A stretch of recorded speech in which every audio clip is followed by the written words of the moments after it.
to the Wine Tech Insiders podcast. It's been a while, but we have a full slate of our insiders here ready for 2023. And there's been some big movement in the world of tech. ChatGPT has come out, and there's also news in the wine tech world. Winc's filed for bankruptcy. We're going to dive in, talk about it, and find out what it's all about. I'd like to welcome back the insiders. Seb, who's getting a tan right now, looking good, from Troly. Good morning. Jonathan, who's where he always is, from Bottlebooks. Happy New Year. And Laurie from Oushinery. Hi, everyone. And Nick from Wine Owners. Hi there. Not to mention Laurie's cat. And what's your Kat cat's is joining name, today for the podcast. Serendipity. And Serendipity, our fifth insider, joining us today. Is going to give us some encouraging meows throughout the podcast. So diving in, Winc's filed for bankruptcy. They went public not long ago, and suddenly they're filing for bankruptcy. Laurie, what happened here? What have you heard? What I've heard is just like pandemic, a bit miscalculation. Obviously, everyone was doing everything more online for these reasons. And I think it's very easy to assume that it will keep growing on this. I think even myself, I've been a bit guilty of that within the Wine and Tech Insider podcast here. And it's just been, I think, from what I understand, reading the article, challenging for them to just keep growing at the pace that they're were not only estimating, but expecting to grow, what they were like giving as numbers. And add to their defense, a bit of like supply chain issues as well. So just like, I think having some hard time sourcing some wine in foreign countries. So instead replacing it with bulk wine, more local, and then having a glut of like too many liquids coming at once that need to get rid of it. And add to that the increased cost of advertising online. I think this kind of services or subscription is as much a marketing advertisement game than a wine game. And we have all heard that ads are less efficient, that since Apple on top of it added the non-tracking, it's even harder. So really, I think it's a combination and not just one reason behind that failure. But yeah. Nick, what do you think? Is this a story about technology companies going through the pandemic? Is this about wine tech? Is this about how Winc's was run? Do you have any opinion on this?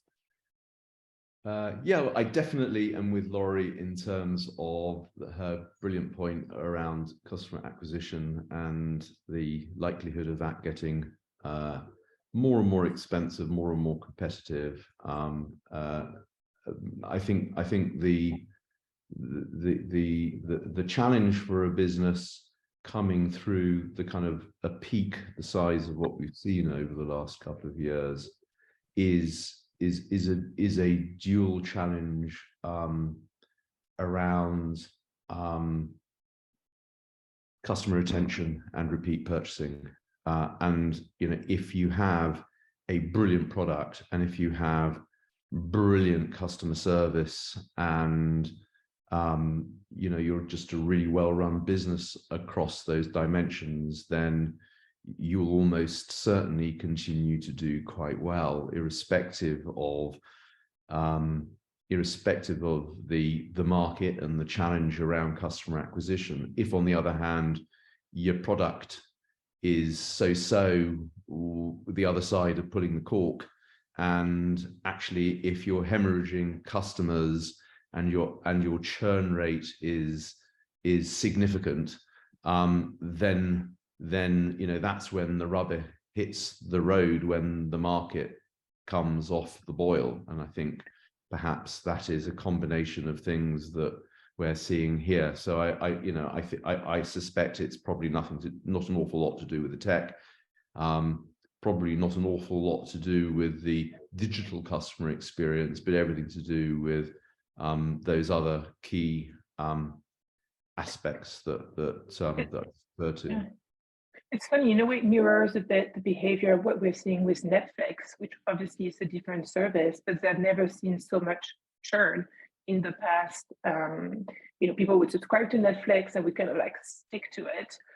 And now like the Netflix is acknowledging that the number of people like doing it 1-2 months, canceling, switching to something else, or just never coming back. We can safely say that the quality of Netflix has lowered as well. So it's interesting. I think we see also the change in the subscription behavior, I think, for consumers that are more, watching their dollars, also maybe more volatile than it used to be earlier. Yeah. Seb, do we see this through all of e-commerce, or are you seeing some of these topics? No. We're actually seeing the direct-to-consumer sales from our perspective is still very strong. The subscriptions are also still very strong. There is a challenge with overall execution of the subscription. So it's really not enough just to have a wine club anymore. You need to offer something more. You need to make your customer feel ultra special, ultra kind of a VIP.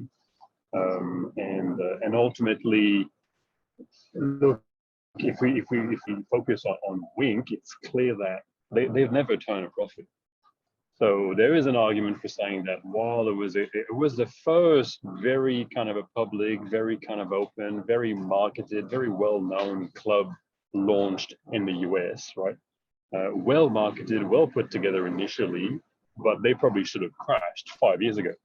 And somehow they managed to raise more money and get more money and try and continue to grow, trying to continue to acquire. But that was effectively, as we've seen with a number of other tech platforms through and after COVID, that was basically their demise, right? They ended up not really having a solid business behind it. And look, to me, this is due to the experience, right? Whether it's customer service, whether it's product value, the overall experience around the product is notoriously very difficult, right? Here's a Pinot and here's a Pinot. Which one should I buy? Which one's better? And this is a very subjective kind of a thing. And ultimately, they didn't figure it out. So it is not, look, I'm glad to see that overall our numbers are really showing that wineries continuing to push the personalization aspect are definitely still ahead of the game. I'm also worried that in the US, at least, the numbers we're seeing out is that the newer generations, the growth in wine consumption is not there, right? So overall, the market is not growing as it used to be. There's more consumption, but consumption per capita is not growing as much. Spirits is overtaking and craft beers are overtaking. So overall, it's a pretty challenging kind of environment and a challenging industry, to say the least. Jonathan, do you want to jump in? Do you see some of these things happening across the tech business and wine tech, or? Well, I think what we see is that, I think in our business, we see a lot of dynamics on the events. So associations exploring new regions that in the years that we've worked with them, they haven't really explored.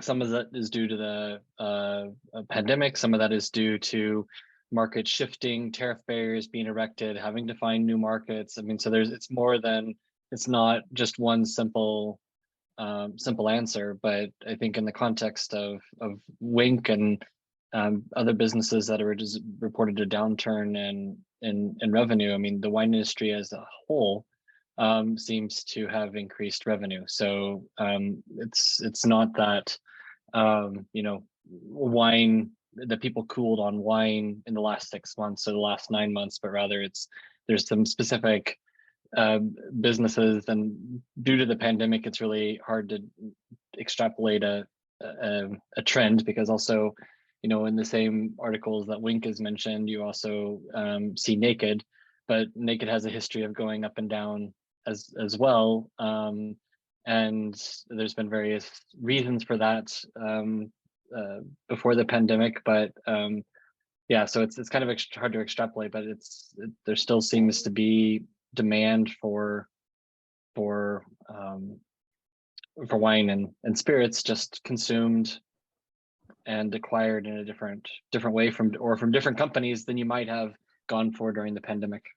Yeah, I think it's fair to say Naked is a completely different business model today than it was when they started, what, 7, 8, 9, 10 years ago. So they've pivoted, they've adapted, they've tried to create a different kind of a business. It's a functioning kind of a business. Winc did make a couple of changes to the way they were operating, but at the heart, there was still a subscription-based kind of a business. And yeah, we're back to normal, right? And a lot of people are now used to having subscription, canceling subscriptions, moving on, trying something else. So if the overall value add of their package wasn't there, tough luck. But I maintain they should have shut down 5 years ago.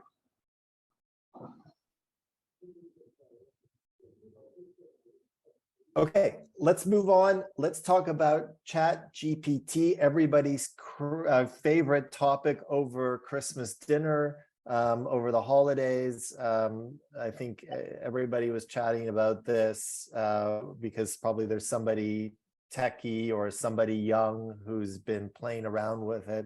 And everybody's wondering what it is and what's going on. Maybe it can answer Seb's question about is a Pinot a Pinot a Pinot.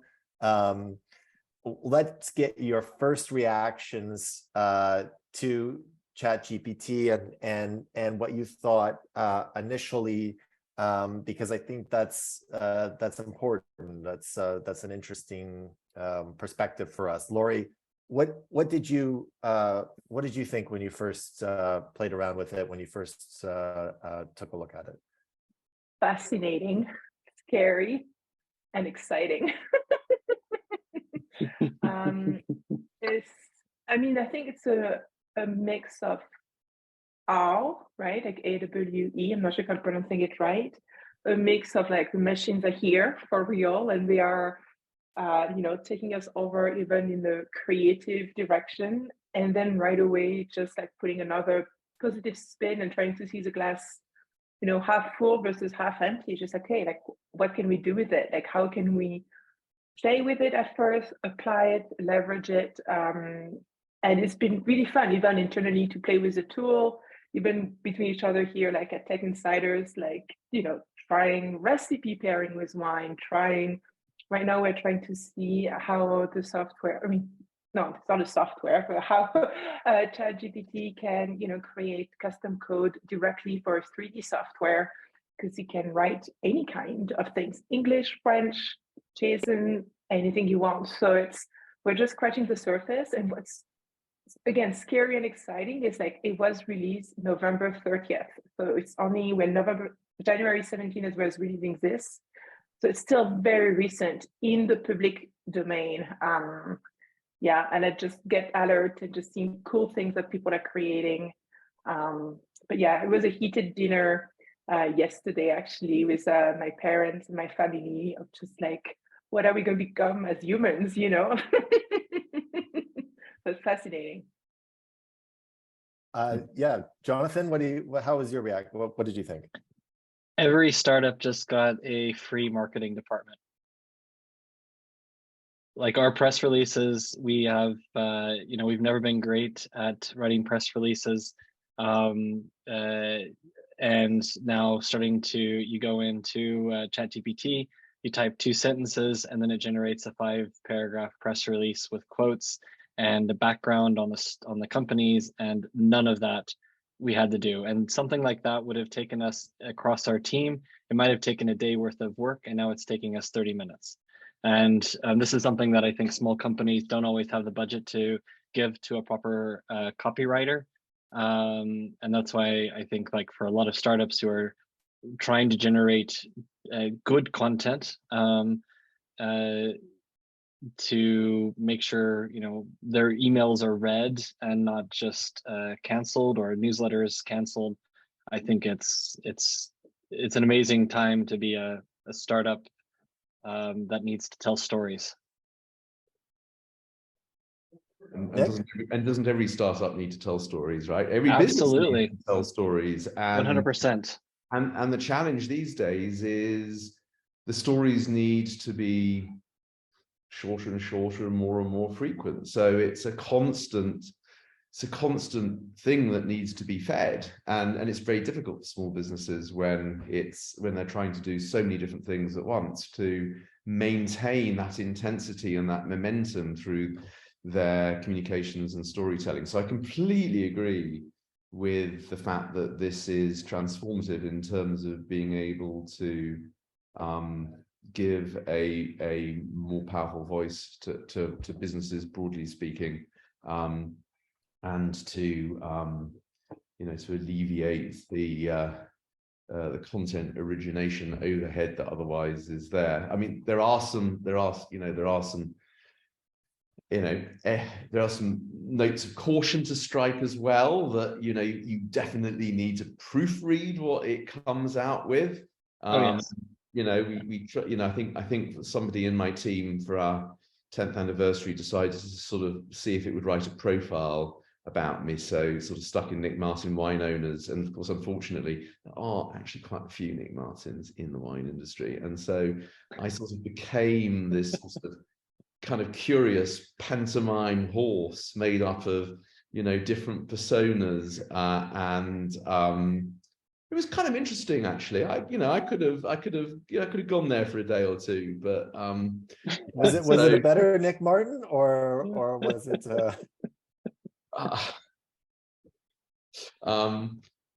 different, slightly more Nick, you're blushing.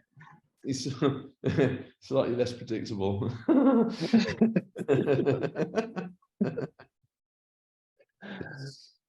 Look, I think overall the topic is absolutely fascinating, but ultimately, my impression is that there's probably, I wouldn't say there's a decent amount of more hype than there is really game-changing kind of oh my God, I don't need to hire a winemaker anymore. ChatGPT can just tell me how to make wine. Well, no, not really. We're not quite there yet. And I think if you're asking the same questions, if you're asking for similar style questions, it's not really a cookie cutter answer, but you can see that it's not necessarily an intelligent being. The whole idea of AI is that it's meant to be creatively contextual. It's capable of coming up with new ideas. In my opinion, what we're really dealing with here is a dictionary on steroids, right? How do I increase the alcohol level in my wine, and it'll fetch out not just the word and definitions, but also a bit of a procedure. If you ask the same question about a different attribute, it's going to be more or less the same kind of a structure coming out. I think what's also different is again, not exactly the right terminology here, but like the interface.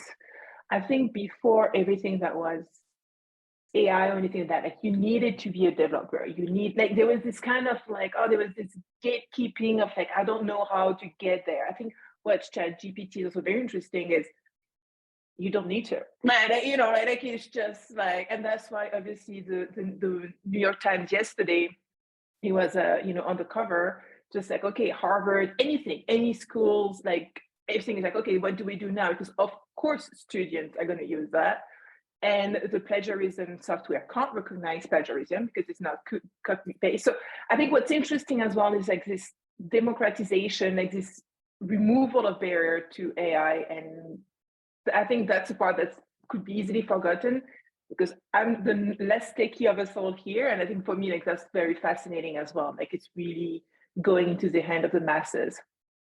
It's exactly. I think it's far more of a threat to the likes of Google, who have now a very basic search engine. Right? I need to go through the results to try and find what's accurate. Just give it to me. Just give me the steps to get it done.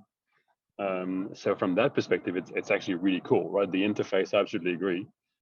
There is an argument to be said so what Jonathan mentioned with the press releases, we looked at it with some wineries as well, in order to have a seemingly human person to man their chats and their interactions on their website.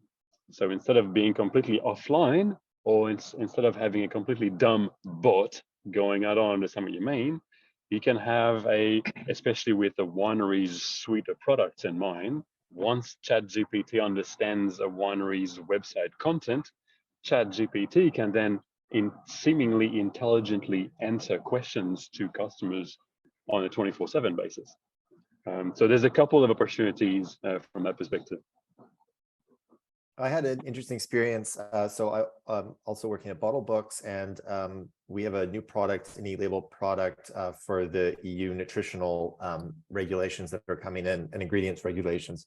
And so I asked it to write a newsletter with just some basic information, maybe a sentence. And it created almost a perfect newsletter with all of this stuff that was sort of fluff, but saying, oh, you can customize the colors and you can do this and you can do that. A lot of it was true, but it was amazing because I realized how much just fluff there is and that those things are not differentiating. So what might be interesting is, let's say you're a winery and you have a Pinot in Napa, that you just say, please give me a tasting note for Pinot Napa, or a marketing description.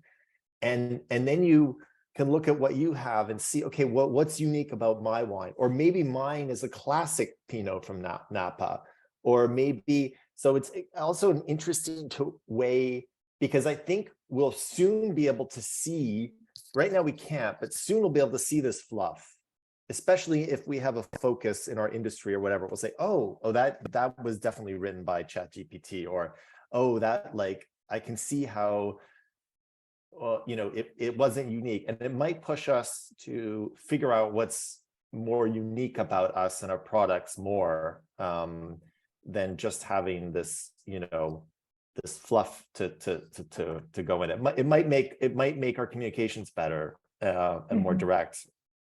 Has anyone read, do we have any information as to how data is being ingested at the moment?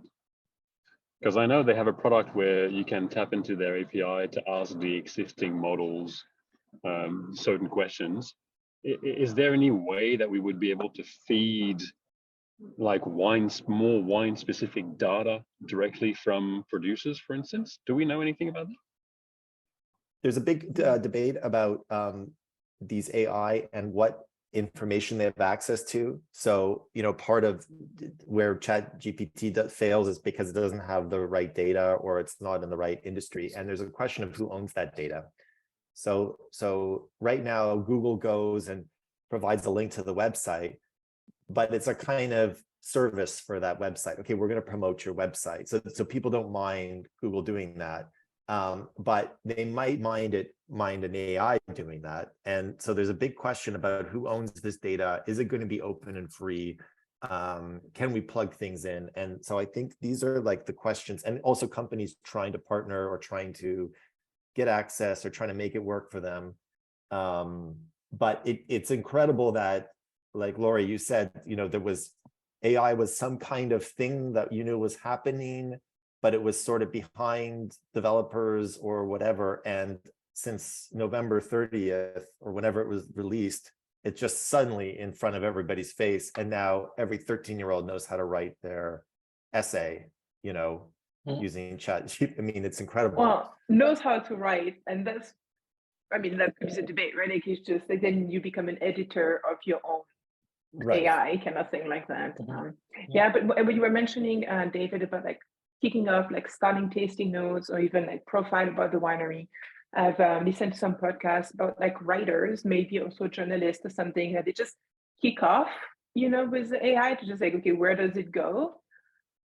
And then they just kind of like spark ideas or something like that. Like, oh, what if, you know, Napoleon met Marie Curie, just random encounter? What would, like, okay, what could happen? Just give me 2 chapters, you know, like things like that. So it could, like, it can be also like, yeah, creative that way, like totally in the world of fiction, but also like a starting point. I think what would be really hard is just like, are we going to be lazy and leave, you know, 95% or whatever the chatbot, like, you know, ChatGPT like says, or just say, hey, like, I'm just taking this, but I'm rewriting everything. It's just like, it's just to avoid the dreaded white space of a blank page, you know, like, I think that's interesting. Like, I'm just like you mentioned, Jonathan, I'm just super excited to try it for, you know, Google ads and marketing content, and just like do the variant and just like, I never thought of that word, but that's exactly the word that we wanted. Like, you know, and just like in my wonderful team of 8, we never came up with it.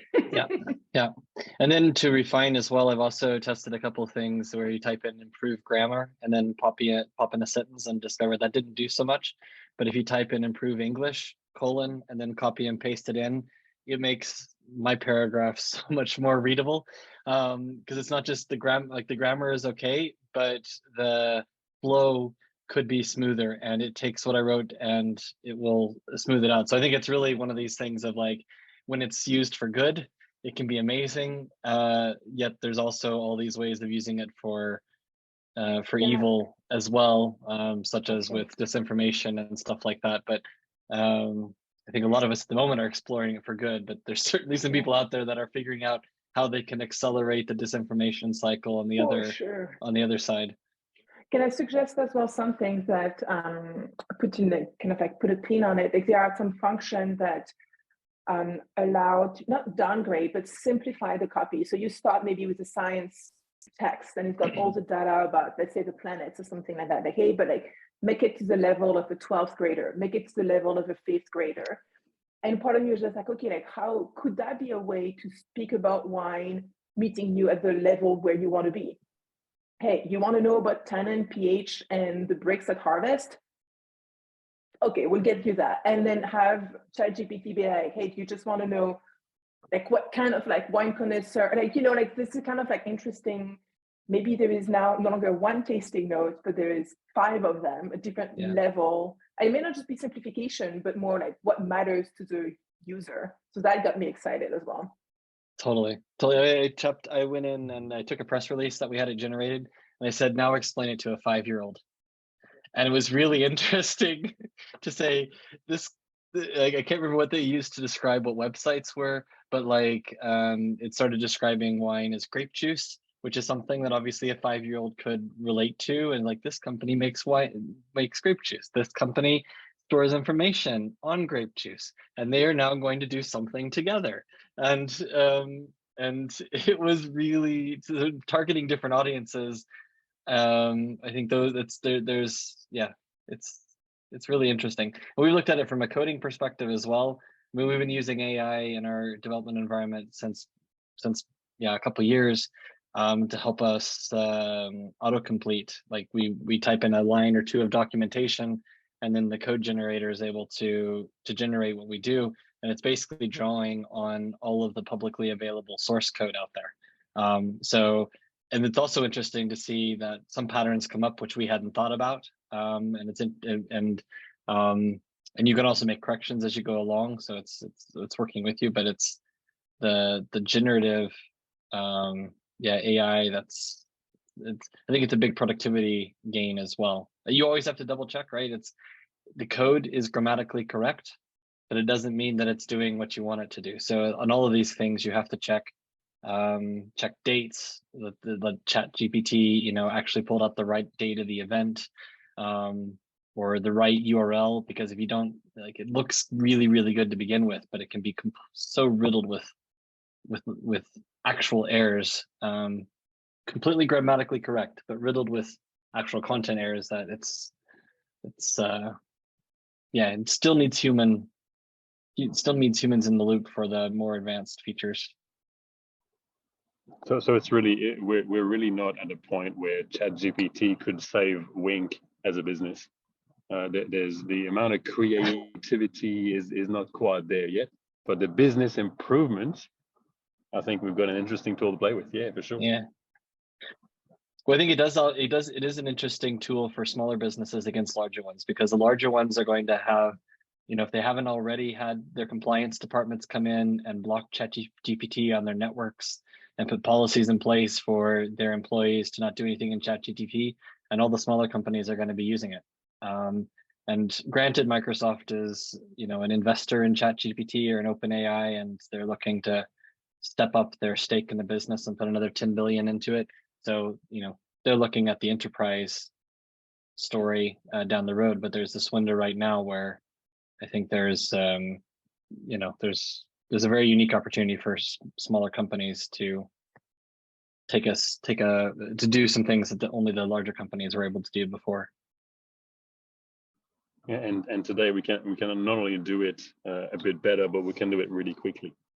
Yeah. I think there's a few ideas you guys have mentioned of generating different versions of tasting notes, for instance, and comparing whatever is generated with your blank page, right? So using it as a starting point.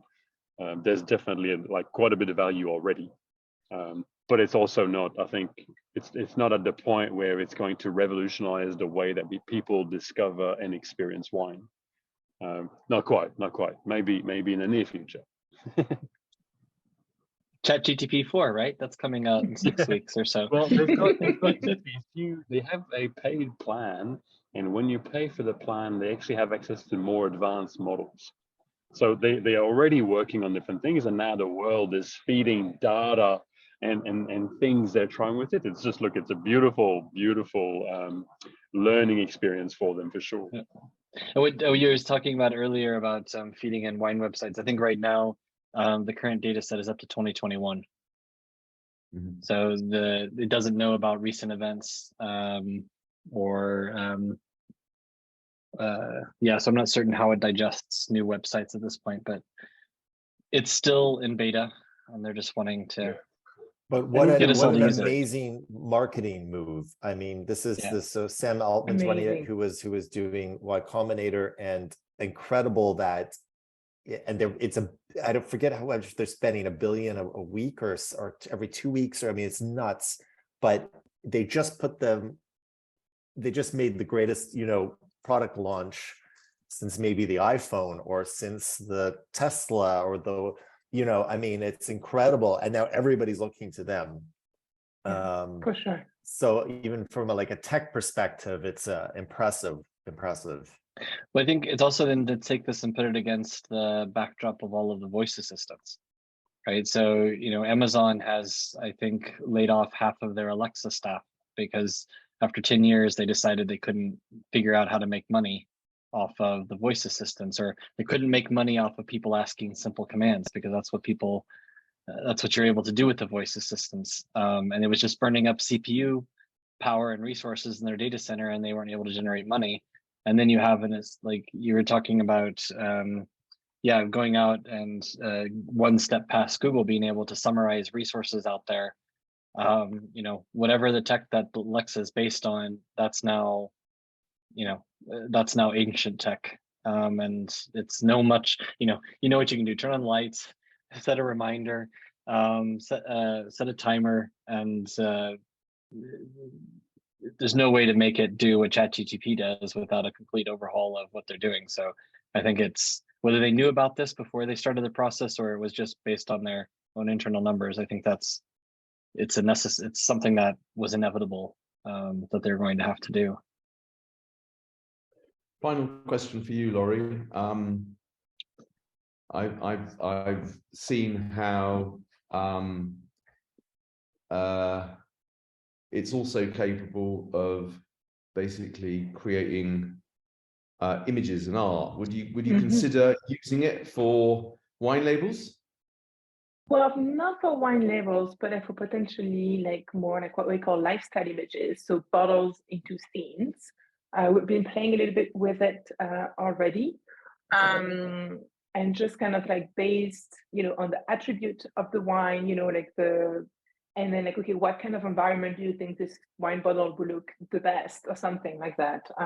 That's something that we've been a bit playing with. The problem is right now you have very little control. The outcome of the image is the outcome of the image. So right now what we are playing a bit with, and we're just at the beginning, is just okay, what if the AI starts writing more of the code to create the 3D in the first place and have it do the heavy lifting, and then we have the human polishing it, for lack of a better term, or something like that. So we've been playing with it, and the results are totally decent. I'll share on Slack to show you 2 images that we created that way. But it's it doesn't have the interface for fine tuning, editing. If it needs to be a bit brighter, we don't have those control. So I think for us, I think for sparking ideas, that's something that we're going to test, to just hey, we need ideas of how to sell rosé. give us, you know, and then like, what do we do with that that way? So that's kind of more how we're approaching it right now. Yeah. It's really fun. Like I really like the open box. Like there's no limits. There was already no limit with 3D technology, but I could feel like we just open another door that I didn't even know was a door. If I, you know. I think overall, Nick, the question is not whether we would use it to generate a wine label. The question is whether we could use it to generate a wine label for a $25 wine or for a $2 wine. And the argument here is where the consumption and markets are going into a hyper localization mode. And if you can have $2 chuck to have a localized label generated for each and every county in the US, well, that's a couple of questions, and there you go. You've got labels for localized $2 chuck. You've got 25,000 of it. Most of us here evolve in the premium and ultra premium segments of the wine market, i.e., kind of $20 and above. But overall, the scalability of it is also mind blowing, right? You want one line of code written, it'll do it. You want 100,000 lines of code written, it'll do it. So the effectiveness of generating these things, absolutely incredible. Well, that was it for the Wine Tech Insiders podcast. I'd like to thank all of you for joining us again. We'll be back in a few weeks. Thank you. Thanks so much, David. Take care, everyone. Good to see you.